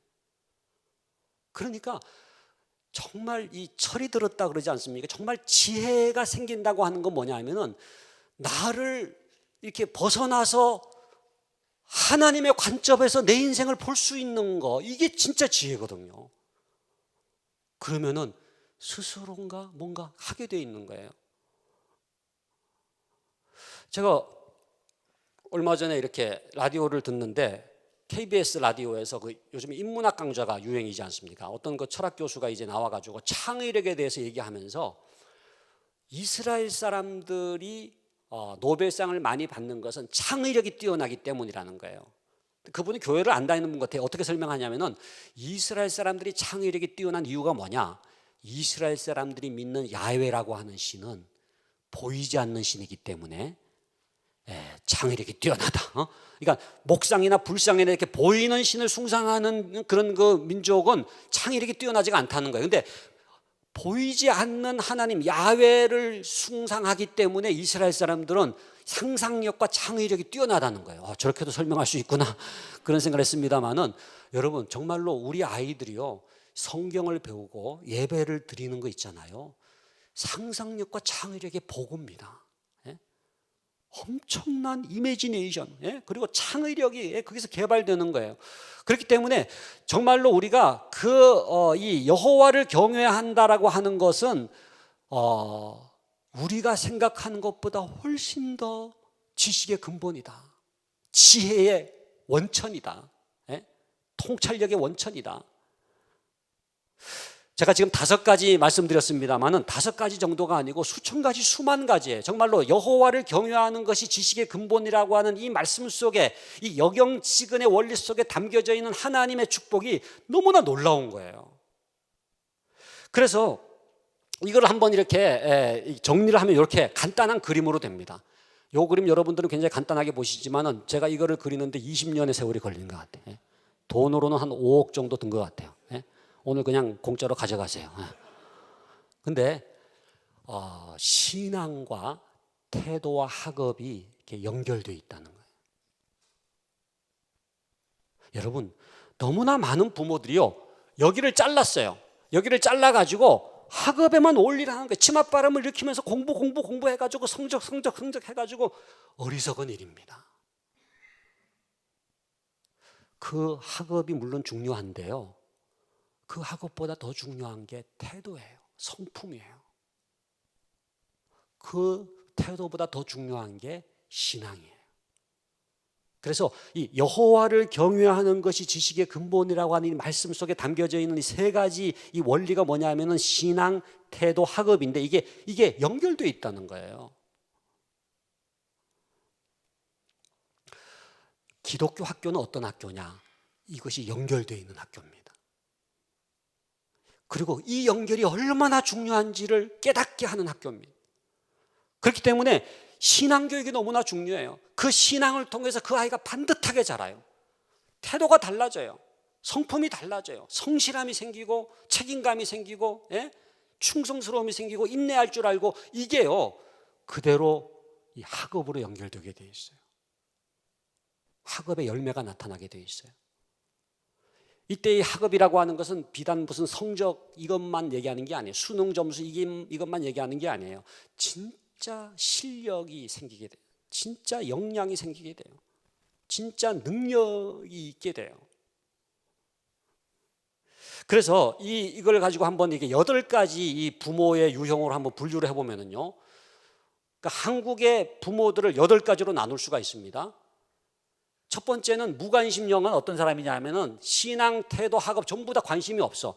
이런 부모가 있겠느냐 싶지만 가끔 있더라고요. 애 젖도 안 먹이고 PC방 가가지고 이렇게 게임하는 그런 부모가 이제 있습니다만 대부분의 경우는 두 번째입니다. 입시 위주형. 입시 위주형은 뭐예요? 신앙 버렸어. 태도 버렸어. 학업에만 올인하고 있는. 학업에만 어리석은 일이에요. 어리석은 일. 저는 지금 이 한국의 입시제도라고 하는 경우는요, 저는 그 출애굽기를 읽으면서 이거는 파라오의 체제구나. 이 계속해서 벽돌을 굽는 거 있잖아요. 여러분 혹시 관심 있는 분들은 그 안식일은 저항이다. 월트 브루그만이라고 하는 구역학자가 쓴 안식일은 저항이다라고 하는 책을 한번 읽어보세요. 그거 읽어보면 단지 그냥 안식일을 잘 지켜야 되겠다 그게 아니라 안식일의 의미는 파라오의 체제에 대해서 레지스턴스, 저항하는 거라는 거예요. 그래서 하나님께서 십계명을 주시고 사계명을 주신 것은 그 바로의 체제에 쉼이 없고 계속해서 벽돌을 찍어낼 수밖에 없는 그런 그 24시간 월화수목 금금금 그런 어떤 그런 세속주의에 대해서 아니오라고 하는 그 선을 딱 긋고, 그래서 이 안식일 이제 부활 이후로는 이제 주일이 되겠습니다만은 그 주일을 성수하고 안식일을 지킨다고 하는 것은 세속주의에 대해서 저항하는 것을 의미한다는 거예요. 근데 교육에 있어서는요, 입시 이데올로기에 대해서 저항하는 게 기독교 교육입니다. 그러니까 어떤 점에서 기독교 교육은 대안교육이에요. 뭐 대안학교라는 이름을 써서 대안학교가 아니라 정말로 이 세속적인 교육에 대해서 레지스트하고 하나님의 교육으로 새로워져야 되는 게 이게 주일입니다. 주일. 이게 기독교 교육의 원천이 되는 거예요. 그렇기 때문에. 그런데 지금 많은 부모들이요, 입시 위주의 자녀 교육에 매몰돼 있어요. 저는 그렇게 생각합니다. 교회 다니는 부모는 많지만 진정한 의미에서 크리스천 부모는 많지 않다. 그 두 가지 구별할 수 있으시겠어요? 교회 다니는 부모는 뭐예요? 교회를 다니지만 자녀 교육은 세속적이야. 안 믿는 사람하고 하등 다를 바가 없어. 이렇게 여전도 회원들이 이렇게 모여가지고 얘기하는 거 들어보면은요, 개모임하고 하등 차이가 없어요. 두 가지, 자녀 교육 문제하고 부동산 문제, 그 두 가지는 똑같아. 그러니까 진정한 의미에서 크리스찬 부모가 되기 위해서는 두 번의 거듭남이 필요합니다. 그러니까 내가 예수 믿고 하나님의 자녀가 돼야죠. 그러나 세컨 컨버전이 필요한데 그게 뭐냐 하면은 자녀 교육에서도 예수를 믿어야 돼요. 자녀 교육에서도 예수를 믿어요. 여러분들마다 그렇기 때문에 이제 기독교 학교에 자녀를 보내겠습니다만은 내면적으로 진짜 자녀 교육에서의 거듭남이 일어나야 되는데 그것은 입시 종교에서부터 기독교로 진짜 주님을 믿는 종교로. 그 손봉호 장로가 한국의 4대 종교 얘기했잖아요. 기독교, 유교, 불교, 그다음에 네 번째 종교가 대학교다 해가지고. 근데 정말 그런 점에서 개종이 이루어져야 돼요. 표현이 좋은 것 같은데, 이 개종, 자녀 교육에서 개종이 일어나. 그러니까 이때까지는 입시 종교에 파묻혀 있는 우리가, 예? 정말로 자녀 교육에서 이 자녀 교육을 주님의 보혈에 씻어가지고, 예? 그래서 건져가지고 정말로 이 자녀 교육에 거듭난 게 어떤 것인지를 깨달아야 된다는 거거든요. 근데 세 번째는 핀란드형입니다. 핀란드형이라고 하는 건 뭐예요? 아까 얘기했죠. 태도가 돼 있고 학업은 돼 있는데, 예? 신앙이 원래 핀란드에 루터교가 있었습니다. 예? 근데 이게 굉장히 약해져 버린 거예요. 그러니까 지금 태도하고 지금 학업만 남아 있는데 태도가 약해질 수밖에 없어요. 신앙이 약해지면은요, 이 절대적인 어떤 그 기준이 없어지면은요, 약해지게 돼 있거든요. 그 다음에 열린 대안교육형은 태도만을 강조하는 것이고요. 신비주의형 좋은 게 아니에요. 신앙만을 강조한다. 그게 좋은 게 아니에요. 신비주의에 빠질 수가 있죠. 그 다음에 반지성주의형 신앙형, 또 이원론형이 있습니다만은 우리가 추구해야 되는 것은 8번째입니다. 성경적 자녀교육형이라고 하는 건 뭐냐 하면은 신앙과 태도와 학업이 함께 가는 거예요. 함께 가는 거예요. 그래서 정말로 여호와를 경외하는 교육을 하고, 예? 그래서 그 아이가 성품이 바뀌고, 그러면은 이 학업은 따라 나오는 거예요. 여러분, 하나님이요 반지성주의자가 아니잖아요. 어떤 분들은 이렇게 내가 기독교 학교 보내고 뭐 기독교 대안학교 보내고 그러니까는 어떤 점에서 좀 이렇게 공부시키는 것을 오히려 굉장히 부정적으로 보는 분도 있더라고요. 그래서 아니 뭐 그러려면 제가 일반 학교 보냈지 뭐 이거 뭐 하는 거예요? 그러면서 굉장히 그 결벽주의가, 그러니까 입시 준비라든지 뭐 공부시키면은 이거 안 되는데 이거 안 되는데 그러면서 성경 읽고 예배드리고 그래야 되는데 이렇게 생각하는 천사 같은 분들이 계시더라고요. 근데 하나님은 반지성주의자가 아니라고 하는 건 뭐냐 하면요, 모든 교과는 all truth is God's truth라고 하는 그 아도 홈즈의 책도 있습니다만 모든 진리는 하나님의 진리입니다. 국어, 영어, 수학, 뭐 과학, 이 모든 교과목은 하나님의 창조 세계를 드러내는 거예요. 하나님의 것이에요. 그러니까 1 더하기 1이 2라고 하는 게 무슨 사탄의 것이 아니에요. 이것은 하나님의 창조 질서를 깨닫는 것이거든요. 그렇기 때문에 이 반지성주의로 가는 건 저는 옳지 않다고 생각해요. 근데 그게 그렇다고 해서 입시주의로 가는 게 옳다는 게 아니에요. 정말로 이 순서가 바로 되어 있어야 돼요. 신앙과 태도와 학업이 이게 이렇게 연결이 되어 있어. 이것이 건강하게 작동하는 학교가 정말로 좋은 학교죠. 예? 그런 점에서 이 8가지 유형 가운데 나는 지금 어떤 유형인가 여러분들 한번 생각을 해보세요. 그러면은 무관심형은 별로 없을 거예요. 기독교 학교에 보내는 분들 중에서 이 무관심형은 없으면 자기가 뭐 그러려면 공립학교에 그냥 보내죠. 근데 너무나 많은 경우에 2번째, 예? 입시 위주형. 조금 더 괜찮은 사람은 핀란드형일 수 있는데 정말로 이 8번째 유형, 이게 너무나 중요한 자녀교육 유형이다. 그래서 많은 분들이 이걸 얘기해요. 대치동의 가정의 자녀가 명문대 많이 간다. 그 강남과 강북을 비교하면서 사회 경제적 지위가 자녀 교육을 결정한다 이렇게 얘기를 합니다만은 일리가 있는 말이지만은 그게 전부가 아니에요. 사실 제가 이렇게 분석을 해보면은요, 매개 변인이 있어요. 독립 변인과 종속 변인의 관계로만 생각하는데 그게 아니라 여러분 그 전문 직종에 사회 경제적 지위가 있는 그런 부모들이 자녀를 교육하는 거 보면은요, 어떻게 교육하느냐 하면요, 대화를 해요. 대화를 해요. 그 다음에 그 부모가 책을 봐. 그 부모가 독서를 해요. 그리고 아이들에게 이렇게 논리적으로 얘기를 해요. 그러니까 약을 하나 먹이더라도요, 이 약을 왜 먹어야 되냐 하면 너 지금 감기 걸렸잖아. 그 바이러스가 몸 안에 있거든. 그래서 이 약을 먹으면은 바이러스가 죽게 되고 네가 낫는 거야. 그러면은 바이러스가 뭐야? 그러면은 바이러스는 이제 균인데, 그러면서 막 이렇게 얘기를 해주는 거예요. 근데 논리적으로 얘기하지 않는 사람은 어떻게 돼요? 먹으라니까 그러면서 단칼에 그냥 그렇게 되면은 지적 이게 그 논리적 이 사고가 발달이 안 되죠. 그러니까는 그 태도가 굉장히 중요합니다. 그러니까는 가난해도 교회를 다니는 집사님, 뭐 저희 아버님은 목사님이셨으니까 뭐 당연하다고 생각할지 모르지만 제가 늘 이렇게 방문을 열어보면은 홈마이크 상을 펴놓고 저희 아버님이 성경을 읽으시거든요. 예? 그리고 뭘 적으셔요. 가난했기 때문에 저희 아버님 그 이렇게 편지지를 이렇게 편지 봉투를 이렇게 뜯으면 이렇게 안에 하얀 그걸 가지고 설교문을 거기다 쓰셨어요. 예? 종이도 귀했으니까. 그러니까 늘 보는 게 책을 읽으시는 거 아니면 뭘 쓰시는 거니까 저희 자녀들이요. 제가 육남일녀였습니다만 저희 자녀들이 배운 게 뭐예요? 책을 읽는 것과 쓰는 거예요.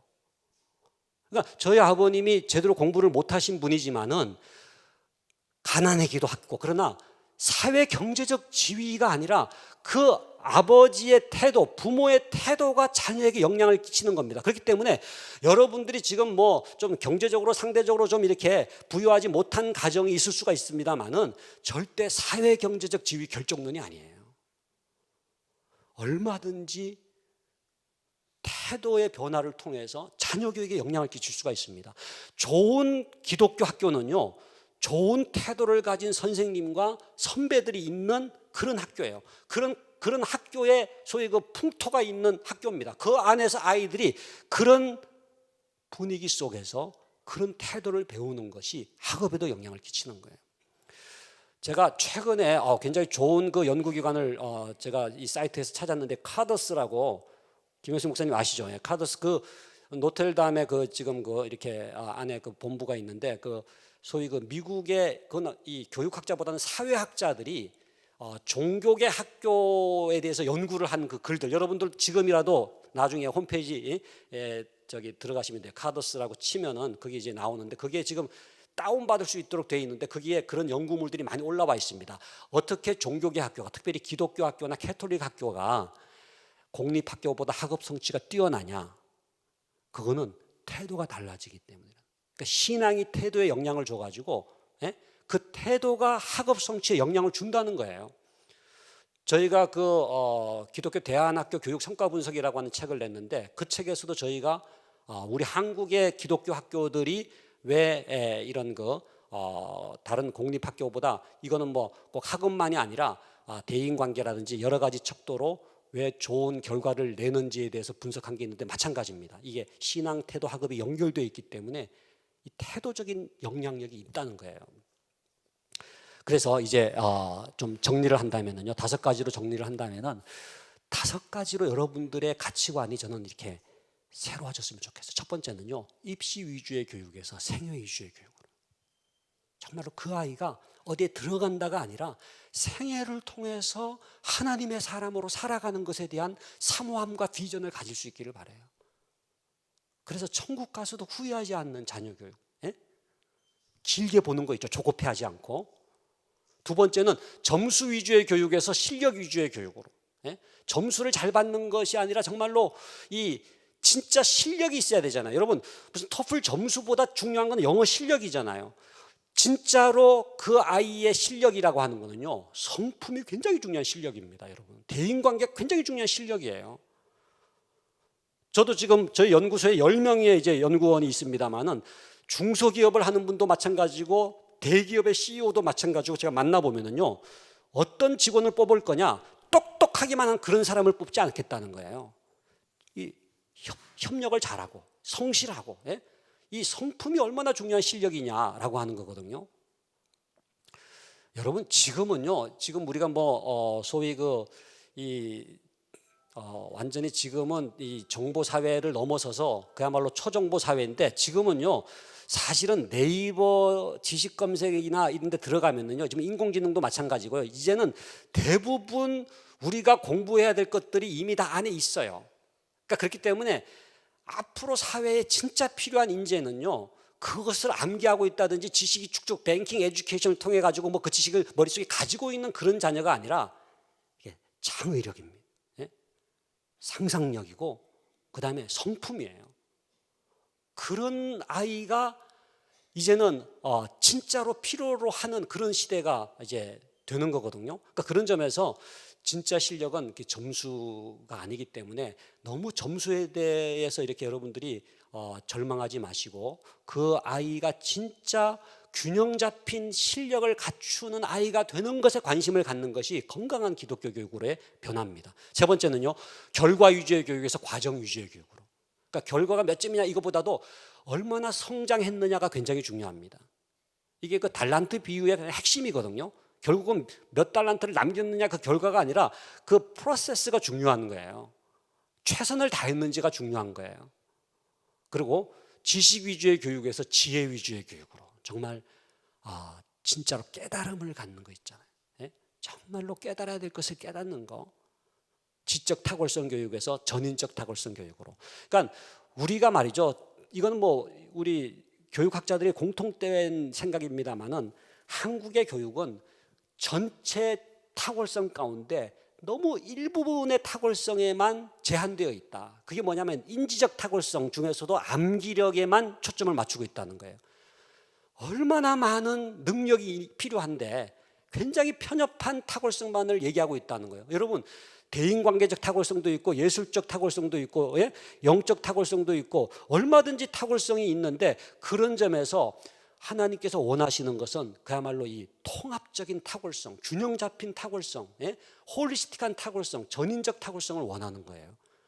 저는 수원 중앙기독초등학교나 중학교가 갖고 있는 건화기념이 이게 독특하다고 생각해요. 그건 뭐냐면 진짜 이 통합적인 탁월성을 추구한다는 거거든요. 자, 그러면은 이제 결론적으로 몇 가지만 말씀드리고 마치겠는데요. 가정 예배입니다. 가정 예배. 가정에 지성소가 있어야 돼요. 저는 여호와 경외가 어디에서부터 배워지는 것일까? 예배입니다. 예배. 그러니까 주일에 드리는 예배가 중요하고요. 우리 자녀들이 가정에서 부모와 함께 무릎 꿇고 드리는 가정 예배를 드릴 때 그 자녀들 마음속에 하나님의 다림줄이 내려지는 거예요. 뭐가 하나님을 기쁘시게 하는지에 대한 그 기준이 생기는 거예요. 여호와 경외의 마음이 생기는 거예요. 그것처럼 중요한 교육이 없습니다. 저는 정식으로 감사를 드리고 싶어요. 제가 하늘나라 가면은 먼저 천국 가 계신 저희 아버님, 어머님께 정식으로 감사드리고 싶은 게 있는데 그게 뭐냐면 어릴 때부터 가정 예배를 드린 것에 대해서 진짜 감사를 드리고 싶어요. 왜? 그 가정 예배를 통해서 제가 여호와 경외를 배웠기 때문에. 제가 이런저런 뭐 공부를 했지만 어떤 뭐 유학보다도 저에게 더 중요했던 교육은 가정 예배였습니다. 가정 예배. 그러니까 이 가정 예배는 이게 뭐 복합 비타민 썼습니다만은 정말 이 안에 이게 온갖 교육의 축복이 들어 있어요. 그러니까 뭐 찬송 부르니까 음악 공부되죠. 성경에 그 공부, 역사는 역사 공부되죠. 32절 48이 30이 나눠서 읽으니까 산수 공부돼. 근데 그것보다도 주의 말씀이 딱 새겨지면 청년이 무엇으로 그 행실을 깨끗게 하리니까 주의 말씀을 따라 상가할 것이니다. 내가 주께 범죄치 아니하여 주의 말씀을 내 마음에 두었나이다. 여러분, 그 아이를 언제까지 미행하시겠습니까? 그 아이의 마음 속에 견고한 심지가 생겨야 돼요. 그게 여호와를 경외하는 마음이에요. 반듯하게 자라. 근데 가정 예배가 중요한지를 알면서 왜 가정 예배를 못 드리느냐? 처절하게 가정 예배가 중요한지 몰라서 그래요. 가정 예배 좋은지 다 알죠. 근데 여러분, 학원 가는 것보다 가정 예배가 중요하고요. 여러분들 직장에서 회식 있고 무슨 뭐 야근하는 것보다 더 중요한 게 가정 예배예요. 왜? 신앙의 유산을 이어주는 여호와를 경외하는 교육이기 때문에 그래요. 우리가 운동해야지 근데 운동 안 하자. 그러나 심각한 병에 걸려가지고 병원을 갔더니 의사 선생님이 이 사람아 당신 운동 안 하면 죽어 이 사람아. 그러면 그때부터 운동하는 거예요. 왜? 처절하게 운동이 중요한 줄 깨달았기 때문이죠. 그래서 오늘 이 교육을 우리 학부모 교육을 끝나면은 여러분들이 지금 가정 예배 혹시 드리지 않는 가정이 있다면 또 드리더라도 그냥 이렇게 형식적으로 드리는 가정이 있다면은 근데 매일 드리는 게 제일 좋습니다. 제일 쉬워요. 일주일에 한 번 드리는 게 더 어려워요. 네? 그런 점에서 변화가 있기를 바라고요. 말씀으로 교육하는 거. 그래서 성경 암송, 성경 통독, 성경 묵상. 결국은 말씀이 그 아이를 이끌어 갈 겁니다. 그러니까 말씀이 이끄는 삶을 살게 하는 것이 가장 좋은 부모가 되는 거죠. 부모가 이끄는 삶이 아니라. 그리고 우리가 말하는 것보다 중요한 게 우리의 삶이에요. 이건 뭐 우리 김효선 목사님의 책에서 이미 너무나 강조하고 있기 때문에 제가 이게 넘어가겠습니다만은 기훈실에서 그 왜 한국교회 신뢰도 조사하면서 청소년들이 교회를 떠나고 기독교에서부터 이렇게 떨어져 나간 이유 넘버 원이 뭐냐면 부모의 이중성이었거든요. 부모의 이중성. 그러니까 부모님이 교회 다니고 무슨 집사님이고 권사님인데 자기가 안다는 거예요. 그 실상을. 가정에서의 그 적나라한 모습을 보니까. 그러니까 평상시의 모습이 자녀 교육입니다. 예? 그러니까 우리가 집에 돌아가면 긴장을 풀어야 되지만 긴장을 풀어도 남아있는 신앙이 있어야 돼요. 예? 그게 자녀 교육이에요. 예. 쇼로 되는 게 아니죠.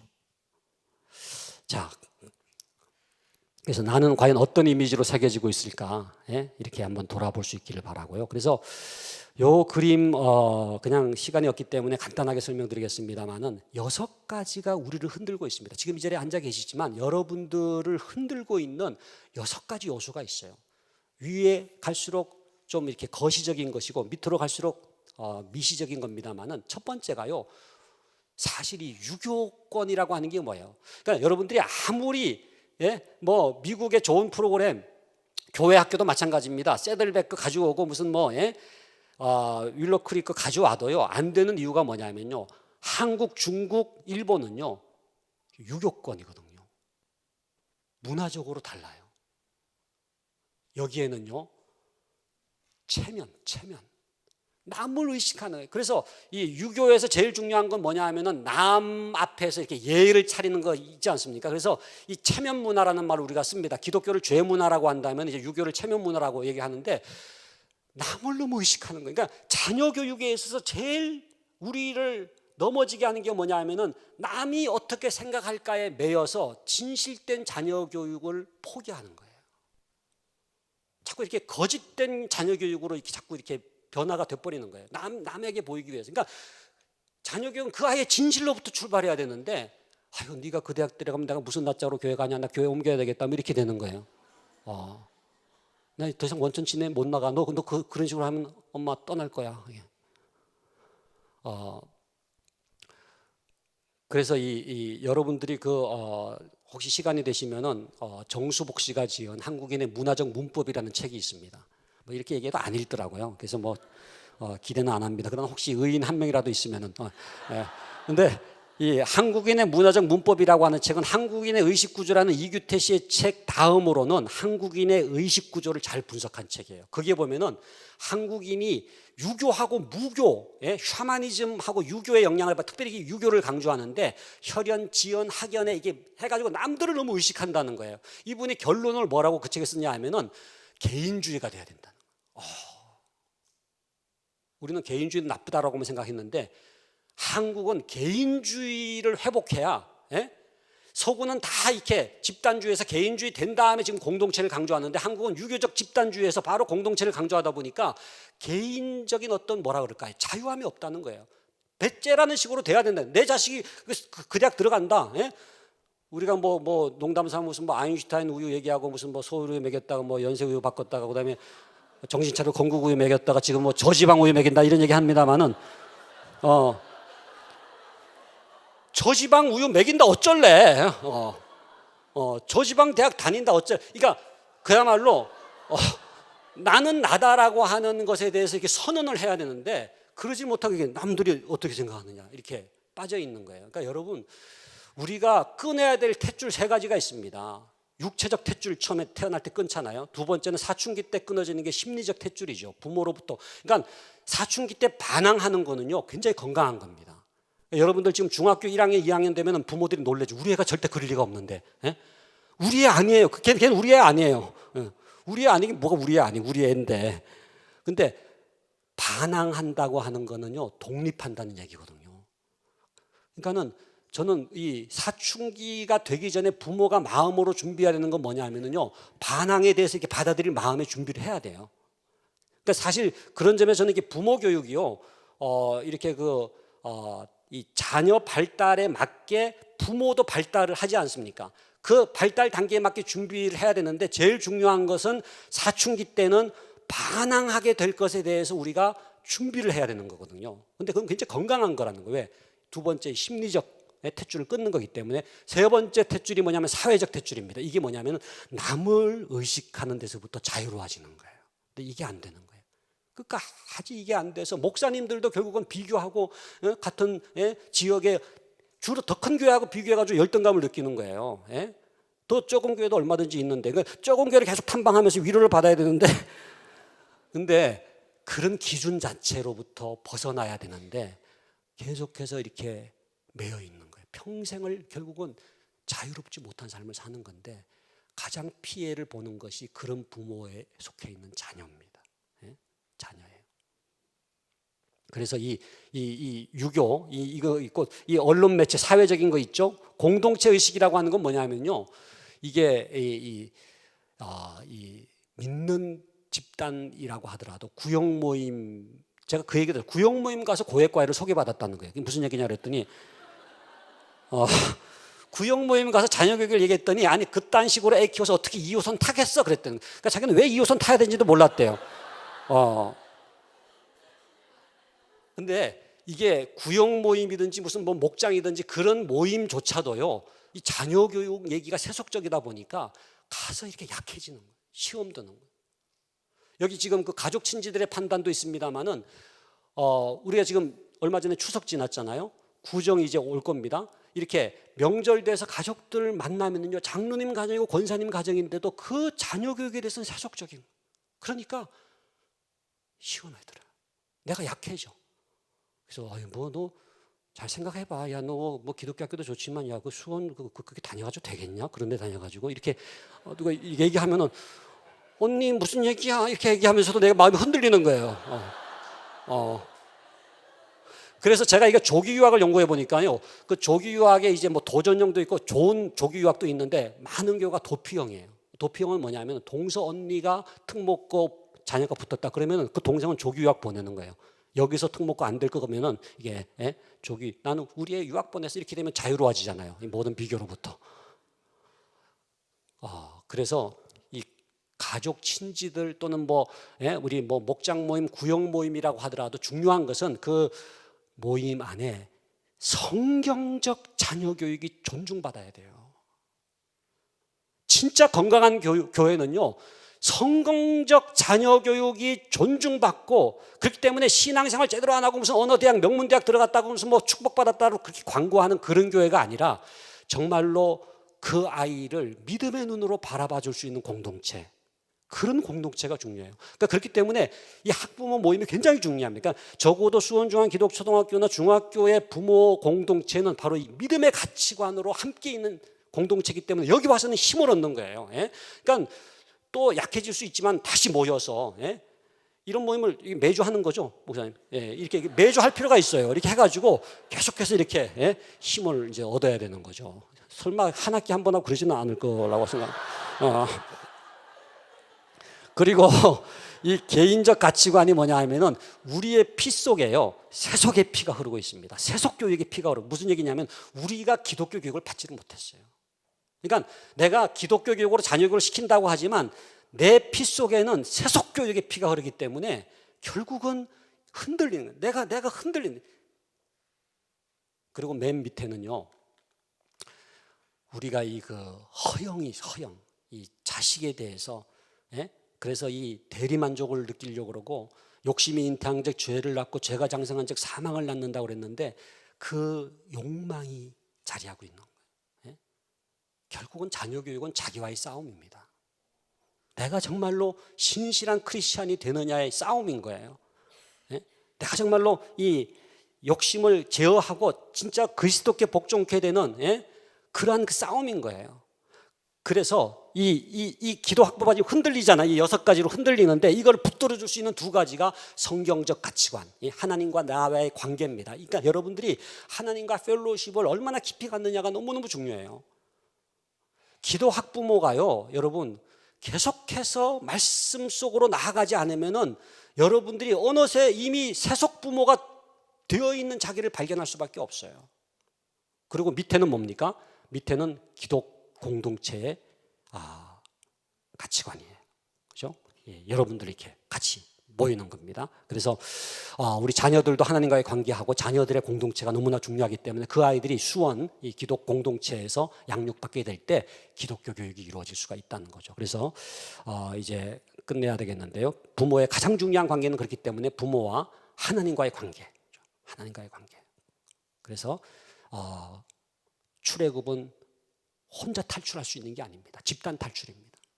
그러니까 여러분들이 혼자 내가 뭐 이렇게 믿음으로 승리하겠다 그렇게 될 수가 없는 게 지금 이 흐름 자체가 너무나 크기 때문에 급류에 그냥 휩쓸릴 수밖에 없는 거예요.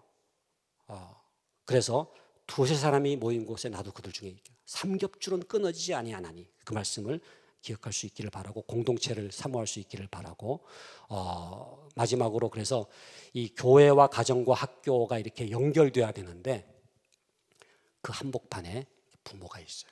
부모가 있어요.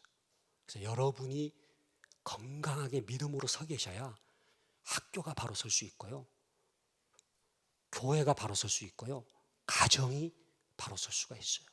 그래서 성경은 말씀하기를 신명기 6장 4절로 9절 보면은 내 자녀에게 부지런히 가르치며 사실은 부모에게 자녀 교육의 사명을 맡겨주셨는데 우리가 자녀 교육에 책임을 맡은 존재라고 하는 걸 깨닫고 학교에 위탁하지만은 여전히 내가 기도하고 후원하고 관심 갖고 특별히 가정에서 이렇게 여호와를 경외하는 교육을 통해서 자녀를 양육할 때 여러분의 자녀가 반듯하게 자라고 그리고 한국의 기독교 학교 운동을 통해서 다음 세대가 변화되는 놀라운 일이 일어날 줄로 믿습니다.